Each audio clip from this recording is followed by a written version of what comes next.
Here are 3 love lessons that we can learn from Elijah. Love means teaching others to follow God. Eliseo, hindi magtatagal ay kukunin ako ng Panginoon. Anong magagawa ko para sa iyo bago mangyari yun? Kung maaari, ipamana niyo sa akin ang 2 bahagi ng inyong kapangyarihan.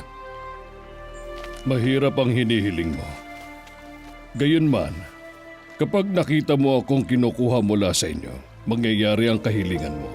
Love means praying for others tirelessly. Panginoon kong Diyos, nagmamakaawa ko, ibalik niyo po ang kaluluwa ng batang ito.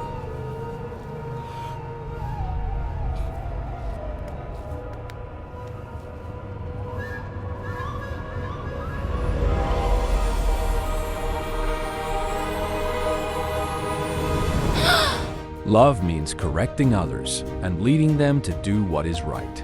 Sinusuway ninyo ang mga utos ni Yahweh at ang pinaglilingkuran ninyo yung mga imahe ni Baal. Ngayon tipunin ninyo ang buong Israel at ang 450 propeta ni Baal at 400 propeta ni Asera na pinakakain ni Jezebel at magtutuos kami sa bundok ng Carmelo. You can read these verses in the Superbook Bible app. Download now.